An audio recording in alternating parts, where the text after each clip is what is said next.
future, our product. Hello students, welcome to Solomon Educational Hub. My name is Dr. Zoya Dubey and today we will be discussing combustion and flame. So let's start. Combustion and flame. Bachcho, what is combustion? Combustion is a chemical reaction in which a substance reacts with oxygen to give heat.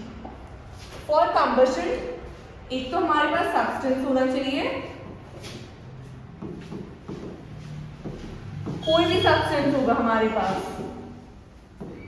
और हमें चाहिए oxygen. फिर in return हमें क्या मिलेगा? Heat. This is the symbol for heat. And sometimes हमें मिलता है flame. So for combustion substance is required and oxygen is required which gives off heat and sometimes flame. ठीक है। उसके बाद बेटा any substance which undergoes combustion is known as combustible substance. आपने देखा होगा ट्रक्स वगैरह पे लिखा रहता है हाईली कंबस्टिबल सब्सटेंस और हाईली इन्फ्लेमेबल सब्सटेंस। सो कोई भी सब्सटेंस जिसमें जो जलने के ज्यादा प्रोन होता है उसको हम बोलते हैं कंबस्टिबल और inflammable substance. They can be solid, liquid और गैसियस।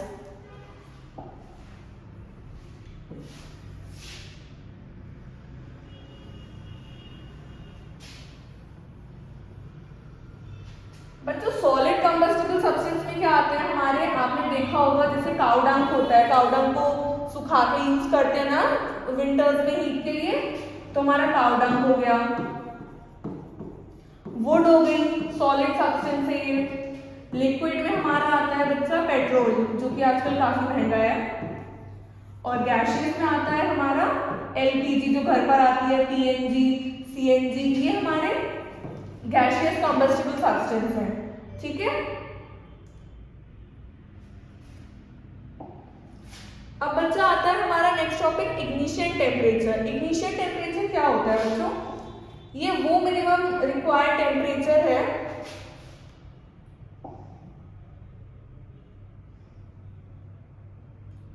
इग्निशन टेम्परेचर बेटा वो मिनिमम टेम्परेचर है जिससे बियॉन्ड हमारा कंबशन स्टार्ट होता है। कंबशन मीन्स जलना। तो a minimum temperature above which a substance starts combustion means a substance starts reacting with oxygen to give off heat and flame. This is the ignition temperature. बच्चों without ignition temperature हमारा substance combustion नहीं करेगा, no combustion. अगर मैं बहुत कम temperature पे किसी substance पे अप्लाई कर रही हूँ तो जरूरी नहीं है कि वो स्टार्ट हो जाए बर्न करना। हमें एक फिक्स अमाउंट ऑफ टेम्परेचर चाहिए होता है जिसके ऊपर जाने पर ही हमारा कंबशन स्टार्ट होता है।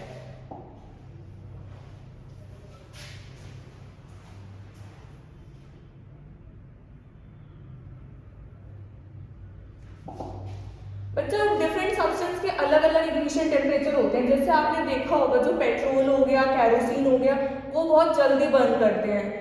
बट ऑन अदर साइड जो वुड होती है, कोल होता है, उनमें उतना ही ज्यादा टाइम लगता है। आपने देखा होगा जो कैम्फर होता है जो पूजा में यूज करते हैं वो कितना जल्दी जलने लगता है। बट वहीं आप अगर वुड को यूज करते हो तो it takes time. So different substances have different ignition temperature. Now comes inflammable substance. As I told you earlier, what is the inflammable substance?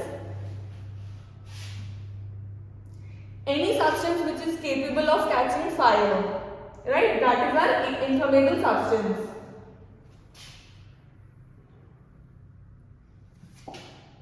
Example हो गया हमारा पेट्रोल, एल्कोहल, एलपीजी, स्पिरिट हो गया hospitals में जो यूज होती है, that is also highly inflammable substance.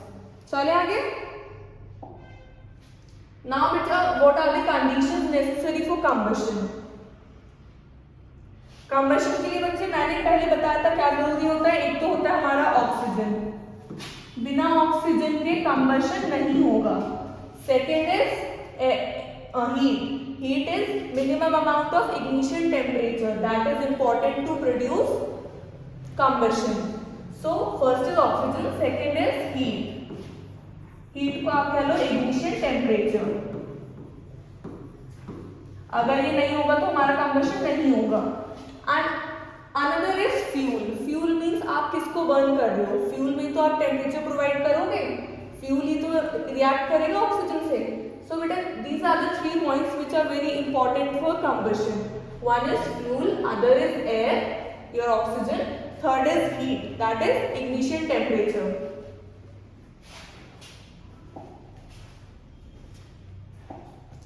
Now is bit of fire triangle. What are the 3 important things required to produce a fire? आग कैसे लगती है? One is oxygen, another one is fuel.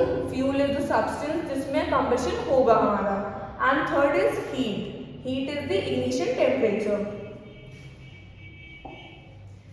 Now आपने देखा होगा जब आग लग जाती है तो हम फायर ट्रक्स को बुलाते हैं, तो वो आकर क्या करते हैं? So we'll study how do we control fire.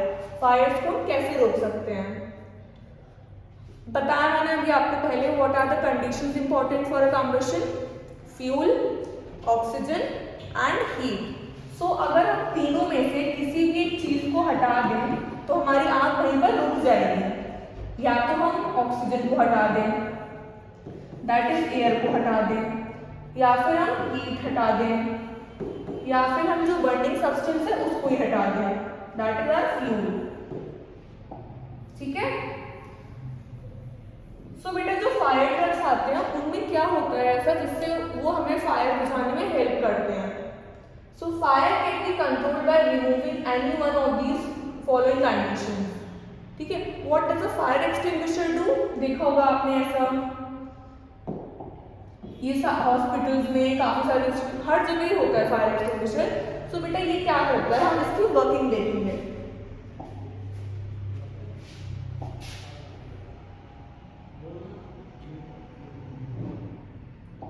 सो बेटा these are the methods of controlling fire.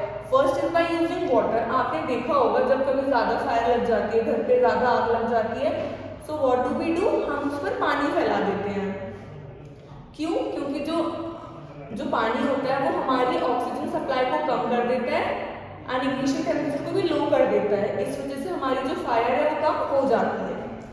Now second is by using carbon dioxide. अब बच्चा कार्बन डाइऑक्साइड का क्या यूज होता है फायर को कम करने में? जो आपके फायर एक्सटिंग्विशर होते हैं उनमें बेटा कार्बन डाइऑक्साइड होती है, तो जब वो हाई प्रेशर पे स्प्रे करते हैं तो जो कार्बन डाइऑक्साइड का वेट होता है वो ज़्यादा होता है ऑक्सीजन से, तो अल्टीमेटली ऑक्सीजन का जो सप्लाई होता है वो कट ऑफ हो जाता है। हेंस ऑक्सीजन कट ऑफ तो हमारी फायर भी कट ऑफ हो जाती है। This is how a fire extinguisher works. ठीक है। बट बेटा this is very important thing you need to learn. We should never use water for controlling all fires. Why?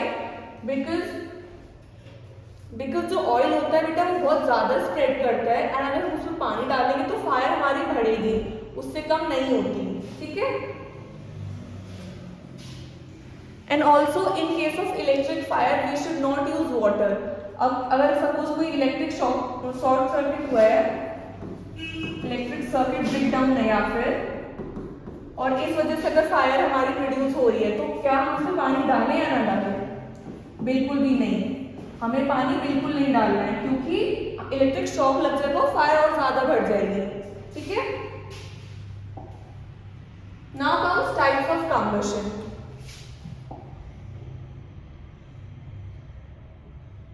Now we will be studying what are the different types of combustion. आपके syllabus में बच्चा 3 type के combustion है। One is rapid combustion, other is spontaneous combustion, third is explosion. Rapid combustion बच्चा वो होता है जैसे सपोज आपने किसी सब्सटेंस के पास जैसे इग्निशन टेम्परेचर लेकर गए, उसने तुरंत ही फायर कैच कर ली। जैसे आपने घर में देखा होगा मम्मा जैसे कुकिंग करती है तो मम्मा गैस स्टोव जलाती है, तो जैसे मम्मा लाइटर से गैस स्टोव ऑन करती है सडनली फायर क्रिएट हो जाती है। That is the example of rapid combustion. Example burning of LPG. Clear? Now comes spontaneous combustion. What is spontaneous combustion बेटा? इसमें जो बेटा टेम्परेचर, इसमें हमें एक्सटर्नल हीट नहीं देनी पड़ती, जो सब्सटेंस होता है वो अपने आप ही फायर कैच कर लेता है। अब आप कहोगे कि मैम आपने कहा था कि हमें हीट प्रोवाइड करनी होती है तभी हमारा कंबशन होता है। नहीं बच्चा, लेकिन कुछ सब्सटेंसेस ऐसे हैं हमारे नेचर में, जैसे फॉस्फोरस हो गया, इसको हम अगर हीट नहीं भी देंगे और हमने रूम टेम्परेचर में खुला रख दिया तो वो बहुत तेजी से बर्न करता है। सपोज एक टुकड़ा रखा हुआ है फॉस्फोरस का, रूम टेम्परेचर पे रखा हुआ है, ये रूम टेम्परेचर पे रखा है, अगर आप इसको से बिना कोई भी हीट प्रोवाइड नहीं कर रहे हो, ये नॉर्मली जो आपकी एयर में ऑक्सीजन प्रेजेंट है उसी से बर्न करने लगेगा ये। सो this is example of spontaneous combustion.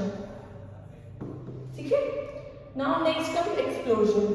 Explosion पटाखे तो सभी चलाते हो दिवाली पे, जब सडनली जो धमाका होता है, सडनली जो फ्लेम्स प्रोड्यूस होते हैं, आवाज आती है, that is example of explosion. Bomb blast वगैरह जो होते हैं वो एक्सप्लोजन से ही तो बेटा होते हैं। See explosion of crackers on applying heat और प्रेशर। तो बॉम्ब ब्लास्ट होता है जैसे, उसमें बेटा हीट भी लगती है और प्रेशर भी लगता है बेटा, लेकिन बाकी दो कंबशन में फ्लेम तो प्रोड्यूस था ही, लेकिन explosion is the only type of combustion जिसमें आपका साउंड भी प्रोड्यूस होता है। ठीक है, so in both these type of combustion हमारी हीट प्रोड्यूस थी और फ्लेम प्रोड्यूस था इन 1 and 2, but in third one we have sound also, क्योंकि जब धमाका होता है तो आवाज भी तो आती है बहुत तेज। So this is the example of explosion. चले नेक्स्ट। नाउ बच्चे, व्हाट इज अ फ्लेम? अभी पढ़ा हमने कि जब कोई भी कंबशन होता है तो हमारा फ्लेम प्रोड्यूस होता है। अब वही फ्लेम क्या होता है? Flame is a zone of combustion of a combustible substance. जो भी कोई सब्सटेंस जिसमें कंबशन होता है, जो जलता है, तो किसी एरिया में तो जलता होगा ना, ऐसा तो नहीं कि पूरा एक बार में जल गया, नहीं। तो जो आपको बेटा दिखता है कलरफुल, जैसे वो कैंडल है, तो कैंडल का जोन ऑफ कंबशन कौन सा पार्ट जल रहा है कैंडल का? ये थोड़ी जल रहा है, ये वाला पार्ट तो जल रहा है। तो this is our zone of combustion.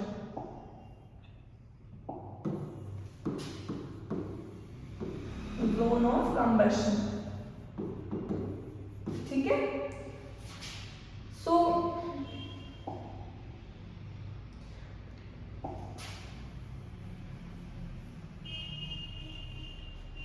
अब बेटा बहुत सारे सब्सटेंसेस ऐसे होते हैं जिनमें फ्लेम प्रोड्यूस होता है, बट बहुत सारे ऐसे भी होते हैं जिनमें फ्लेम प्रोड्यूस नहीं होता। जैसे आपने देखा होगा विंटर्स में जब मम्मा या दादी वो जलाते हैं, कोल जलाते हैं, तो उनमें आपको ऐसा फ्लेम नहीं दिखता होगा जैसे आपको कैंडल में दिखता है। So substances which do not vaporize during burning do not produce flames. Vaporize मतलब खत्म हो जाना। जब आप कोल जलाते हो, कैंडल जलाते हो या फिर काउडन जलाते हो तो उसमें रेजिड्यू बच जाता है। रेजिड्यू मतलब कुछ बच जाता है, पार्ट राख बच जाती है। सो बेटा जो सब्सटेंस जलने के बाद उनमें कोई चीज़ लेफ्ट बच जाती है उसमें फ्लेम प्रोड्यूस नहीं होता। This is very important. Do not vaporise. Vaporise का मतलब रेजिड्यू बच जा, खत्म, वो उड़ नहीं जाते, रेजिड्यू बच जाता है उसमें,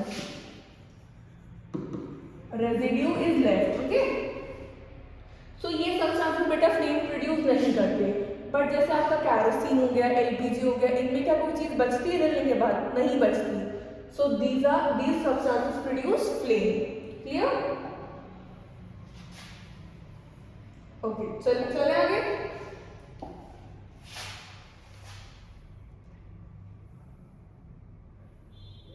समथिंग रॉन्ग।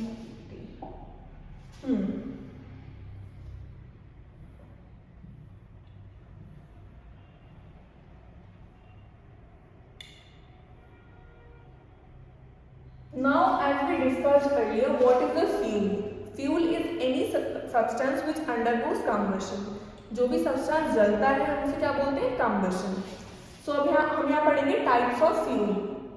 बेटा फ्यूल हमारे 3 टाइप के होते हैं, one is solid, other is liquid, third one is gaseous. Examples आपको लिखे हुए हैं बच्चों यहाँ पे।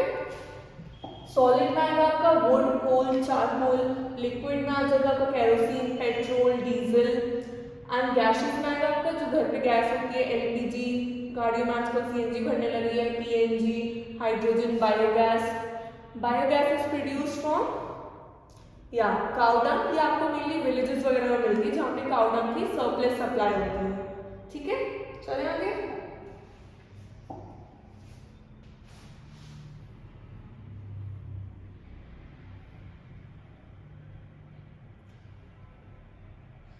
Now this is a very important topic.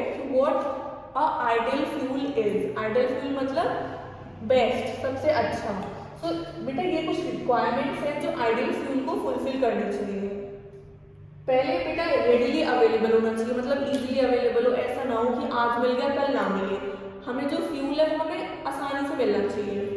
Next is cheap, जो कि आजकल बिल्कुल भी चीप नहीं है. पेट्रोल, डीजल, इनफैक्ट अब सीएनजी भी महंगी हो गई है.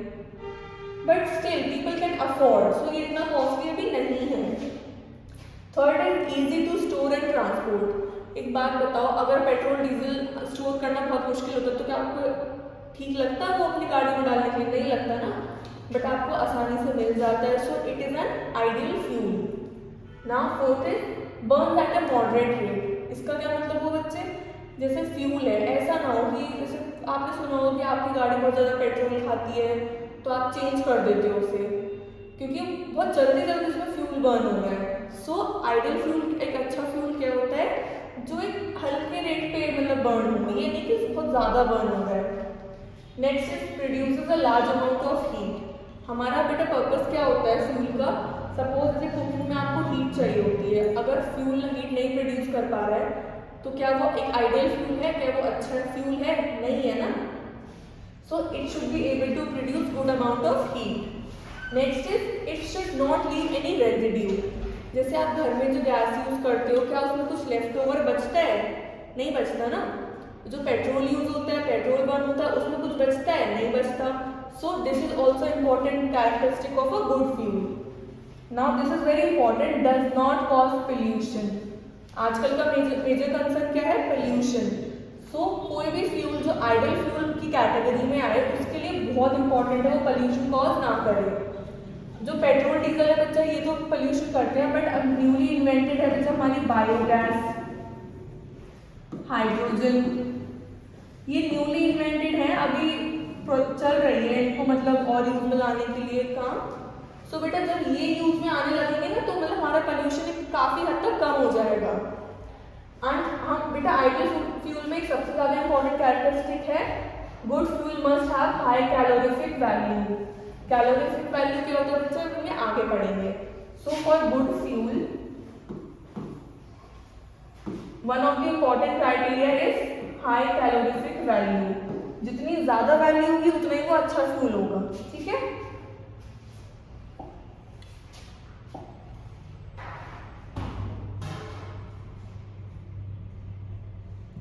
बच्चे कैलोरीफिक वैल्यू क्या होती है आपकी? ये अमाउंट ऑफ हीट है जो प्रोड्यूस होती है जब हम 1 kg ऑफ फ्यूल को बर्न करते हैं. सपोज आपने 1 लीटर पेट्रोल बर्न करा तो उसमें कितनी अमाउंट ऑफ हीट प्रोड्यूस हो रही है? आपने 1 लीटर वुड को अगर बर्न करा उसमें कितनी हीट प्रोड्यूस हो रही है? तो जितनी ज़्यादा हीट प्रोड्यूस होगी उतना ज़्यादा आपका अच्छा फ्यूल होगा. अगर सपोज जैसे काउ डंग होता है वो उतना ज़्यादा हीट प्रोड्यूस नहीं कर पाता 1 kg, वो खाली धुआं क्रिएट करता है. सो वो उतना अच्छा एक आइडियल फ्यूल नहीं है, क्योंकि हमने पढ़ा था कि कैलोरीफिक वैल्यू ज़्यादा होनी चाहिए. कैलोरीफिक वैल्यू किसकी ज़्यादा होगी? जो ज़्यादा हीट प्रोड्यूस करेगा.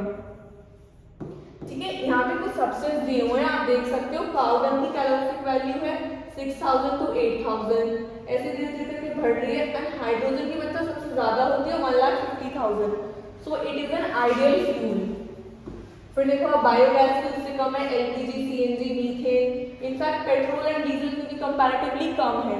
बट ये जो बेटा नेचुरल फ्यूल है इनकी काफ़ी अच्छी है, अभी ये यूज में है नहीं है. ठीक है. नाउ बेटा major concern for today's era is harmful effects of burning of fuel, that is pollution. Pollution से हम सब परेशान हैं, पूरी गवर्नमेंट परेशान है, पूरी वर्ल्ड वाइड सब परेशान है. सो बेटा जब फ्यूल बर्न होता है उससे क्या क्या प्रॉब्लम अराइज होती है वो यहाँ पे लिस्टेड है. इंक्रीज एयर पोल्यूशन, पता है आपको. कार से फ्यूल बर्न होता है तो कार्बन डाइऑक्साइड रिड्यूस होता है, that is the major cause for pollution, air pollution mainly. अब एयर पोल्यूशन हो गया अगर तो उससे क्या होगा, आपकी ओजोन डिप्लीशन होगी, ग्लोबल वार्मिंग इफेक्ट इंक्रीज होगा, ये मेजर कॉज है कंसर्न के। उसके बाद बच्चा क्या मेजर कॉज है, respiratory disease, asthma, lung fibrosis. जब ज़्यादा एयर पोल्यूशन है तो इस वजह से हमारे जो डिजीज है मेनली रेस्पिरेटरी, क्योंकि हम ऑक्सीजन इनहेल करते हैं, एयर इनहेल करते हैं, इस वजह से पोल्यूटेड एयर हम इनहेल करेंगे तो हमारे लंग्स पे असर पड़ेगा। So major concern is respiratory problems. Third point, increase global warming, same because of air pollution, decrease ozone layer, increase skin cancer, eye problem.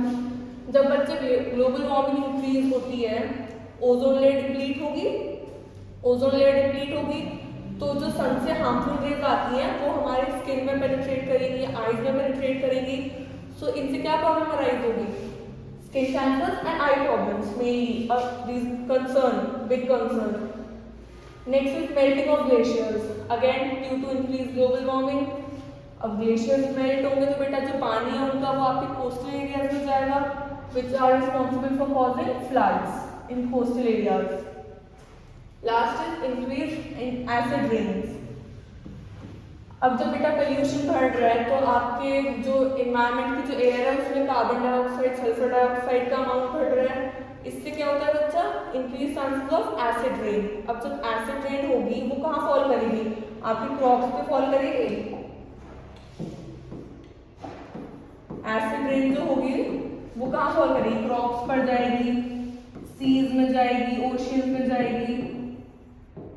सो अब वही क्रॉप आप खाओगे तो सोचो कितने हार्मफुल होंगे। एंड जो हमारा सी लाइफ है, जो ओशियन में जो हमारे रहते हैं फिशेस वगैरह, मरीन एनिमल्स, उनके लिए कितनी हार्मफुल है।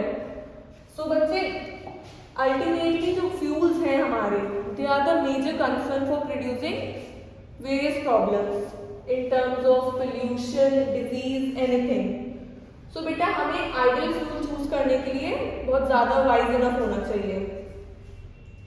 With this we end with the chapter.